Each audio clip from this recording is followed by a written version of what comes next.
Ang tawag dito ibang inhibitor. At i-share ko sa iyo sa good news ng Panginoon. Itong puti represent sa Diyos natin. Ibig sabihin, ang Diyos ay banal, ang ibig siya, liwanag siya. Perpekto ang Diyos. Ang taong nilikha niya ay maganda ang kanyang plano. Pero ang taong nilikha niya ay sumuway sa kanyang kautusan. Kaya pumasok ang kasalanan sa tao. Kaya itong itim represent sa kasalanan. At itong tao represent sa akin at sa iyo at sa tao sa buong mundo. Kaya ang Diyos na banal at ang tao ay makasalanan, hiwalay sila dahil sa kasalanan. Pero ang Diyos ay mapagmahal. Ayaw na mawalay ang tao sa Kanya forever. Ang ginawa ng Diyos Ama, si Jesus, pinadala niya. Bakit si Jesus namatay sa krus? Ano ang pagkaalam mo sa Kanya? Bakit siya namatay sa krus? Dahil sa ating mga kasalanan. Tama, dahil sa ating kasalanan.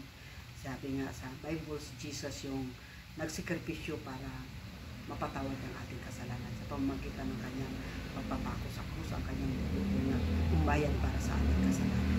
Sabi sa John 3:16, gaya na lamang pag-ibig ng Diyos na iputan, binigay niya yung kanyang kaisa-isang anak upang sinumpalataya sa kanya hindi mapahamak, kundi magkaroon ng buhay na walang hanggan. At si Jesus na ito hindi natili sa krus, siya ay namatay. At sa kanyang libingan, pinabantayan pa yan ng sundalo.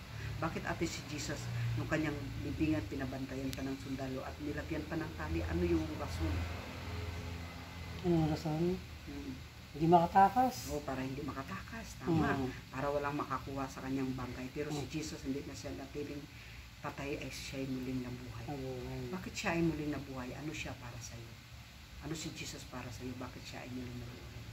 Diyos, tao. Tama. Siya ay Diyos. Kung siya ay tao lamang, mananatili siya sa libingan tulad ng mga disipulo niya. Pero si Jesus, pinatunayan na siya ay Diyos, tagapagligtas siya, kaya nabuhay siya muli at hindi siya namatay. At sabi niya kung paano siya nabuhay at paano siya umakyat sa langit, siya rin ay babalik dito para kukunin ang naniniwala sa kanya. At sabi mismo ni Jesus sa John 14:6, siya ang daan at ang katotohanan at ang buhay. Hindi tayo makakapunta dito sa Ama kung hindi sa pamamagitan niya. Hindi tayo mapunta sa langit dahil may reliyon tayo. Hindi tayo mapunta sa langit dahil mabait tayo. Hindi tayo mapunta sa langit dahil marami tayong mabubuting gawa. Kundi ang daan ng patungo sa langit, si Jesu Kristo. At sabi ng Bible sa Hebrews chapter 9 verse 27, itinakda sa tao minsan lang tayo mamatay. Pag namatay ang tao, dalawa lamang ang hukuman na inihanda ng Diyos, ang langit at ang impyerno. Kaya habang nabubuhay tayo, mamimili tayo kung saan natin gusto. Ang tao nilikha ng Diyos na may sarili tayong desisyon. Pag ang tao nagdesisyon siyang aminin na siya'y makasalanan at si Jesus, paniwalaan siya na matay si Jesus sa krus para bayaran ang kanyang kasalanan, siya ay maliligtas. Pero kung ang isang tao tumanggi, ang Diyos ay malulungkot kasi mawawalay siya forever sa Diyos at ang kanyang kaluluwa ay maparusahan sa impyerno. Kung halimbawa ikaw ate, kukunin ka ng Diyos, sigurado ba sa langit mapupunta ang iyong kaluluwa? Bakit ano ang dahilan? Bakit di mo alam mga hindi pa sigurado sa langit? Ano yung dahilan? Alam ko namang makasalanan ako. Pero alam mo ate, yung kasalanan na yan, binigyan na yan ng solusyon ng Diyos Ama. Si Jesus namatay para sa iyong kasalanan. Gusto mo ba siyang tanggapin sa iyong buhay mo? Dahil pag tinanggap mo si Jesus, aminin mo na unang gawin mo, aminin mo yung kasalanan mo, paniwalaan mo si Jesus namatay sa iyong kasalanan at tanggapin mo siya bilang Panginoon at tagapagligtas. Kaya tanggapin mo ang Panginoon, sunod ka sa simpleng panalangin na to na pagtanggap. Sabihin mo, Diyos Ama, Diyos Ama, salamat po. salamat po. Nalaman ko po Na ako isang makasalanan ako isang makasalanan.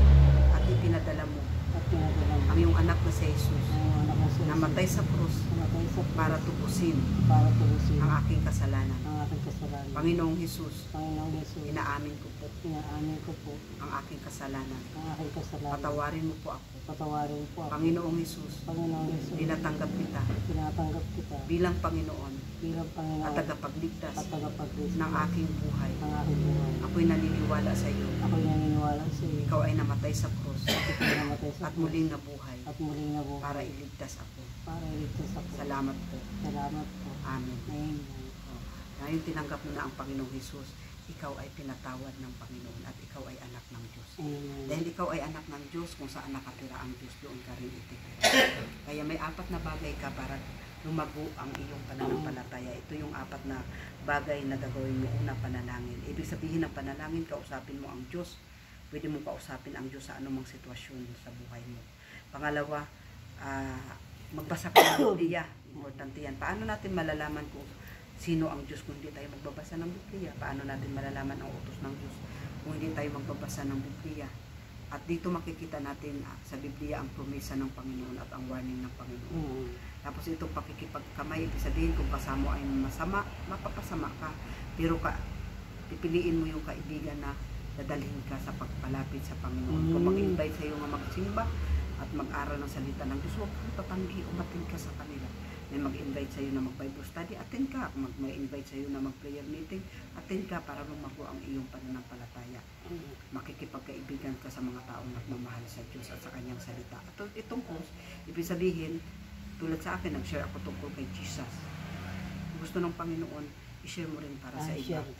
Kasi, alam mong sa langit ka mapupunta, pinatawad ka ng Diyos. Hayaan mo ba ang iyong pamilya mapapahamak? Kaya kailangan i-share mo rin si Jesus sa iba na si Jesus lamang ang ipinadala ng Diyos Ama para maligtas ang tao sa kanilang kasalanan. Si Jesus lamang ang daan patungo sa langit. Kaya thank you sa time. At ano yung gusto mong ipag-pray ko sa iyo? Family. Family. Salvation and family. Yun, yung ipag-pray. Yung ganun lang kasimple. Thank you sa time. Ayun. Okay, praise God.